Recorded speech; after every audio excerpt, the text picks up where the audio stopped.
و موفقیت ورزشکار جنوب غرب استان در ثبت نصاب جدید در رشته ورزشی روپایی. آریان صدری توانست در مدت 1 دقیقه به صورت تک‌پا با توپ والیبال 262 ضربه روپایی را به نام خود ثبت کند. دعوت می‌کنم بیننده این گزارش باشید. تلاش رکورددار روپایی جنوب غرب استان تهران برای ثبت حد نصابی جدید و سرعتی در این رشته با موفقیت همراه شد. آقای آریان صدری موفق شدن که رکورد بیشترین روپایی با توپ والیبال در 1 دقیقه رو به تعداد 262 حرکت به نام خودشون ثبت بکنن. اگر تا پایان سال 1402 این رکورد شکسته نشه، انشالله داخل دومین کتاب ملی رکوردهای ایران اسم و اطلاعات رکورد ایشون ثبت میشه.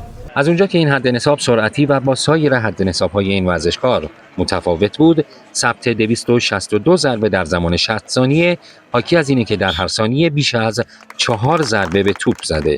آیتم رکورد من روپایی با توپ والیبال به صورت تک‌پا بود که موفق شدم به مدت 1 دقیقه 262 تا روپایی بزنم. این فوتبالیست پیش از این حد نصاب‌های دیگه رو هم در ورزش روپایی و حرکات نمایشی با توپ به ثبت رسونده.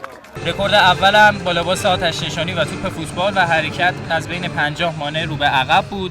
رکورد دومم با لباس معمولی و بیشترین تعداد روپایی با توپ بسکتبال بود در 1 دقیقه و رکورد سومم روپایی با توپ بسکتبال و لباس آتش نشانی روی بالابر آتش نشانی در حال حرکت بود که موفق شدم 1809 تا روپایی با توپ بسکتبال بزنم. و نخستین حد نصاب سرعتی این ورزشکار با لباس و تجهیزات آتش نشانی و به صورت تک‌پا در 2 ماه گذشته بود که هنوز کسی موفق به عبور از این حد نصاب نشده. با لباس آتش نشانی و تجهیزات کامل آتش نشانی با توپ فوتبال به مدت 1 دقیقه به صورت تک‌پا بود که موفق شدم 247 تا روپایی بزنم. سید حسین صدری، خبرگزاری صدا و سیما.